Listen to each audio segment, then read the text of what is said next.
U.S. President Donald Trump not only lets missiles fall on young people in the Caribbean, he not only imprisons and chains migrants, but he also allows missiles to be launched at children, young people, women, and the elderly in Gaza. He becomes complicit in genocide. Because it is genocide, and we must shout it again and again. This chamber is a silent witness and an accomplice to a genocide in today's world. It is with a uniting for peace for Palestine, forming an armed force to defend the lives of the Palestinian people. Today, words and arms are needed, not blue helmets who are untrained and sometimes unwilling to do what is required. It is a powerful army of countries that do not accept genocide. That is why I invite the nations of the world, and above all their peoples as part of humanity, to unite armies and weapons.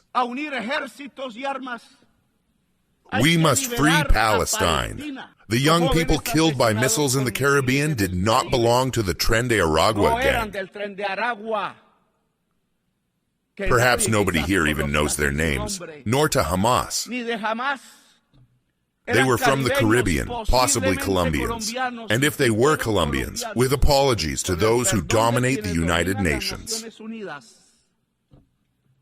Criminal proceedings should be opened against those U.S. officials responsible, including the top official who gave the order, President Trump.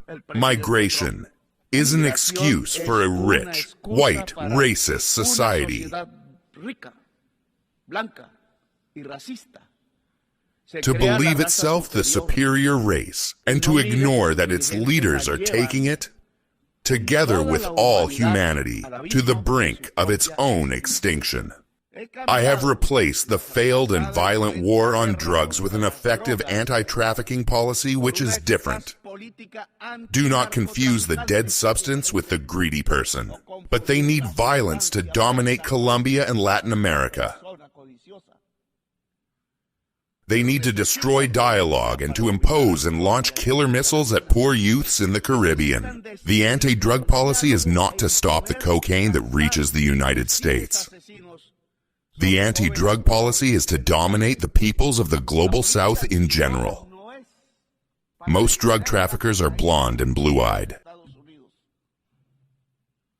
and keep their enormous fortunes in the world's biggest banks, and do not live in Bogota, Caracas, the Caribbean, or Gaza, but rather live in Miami as neighbors of the U.S. president.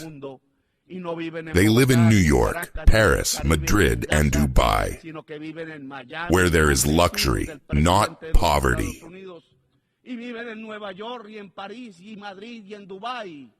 Viven donde hay lujo, no pobreza.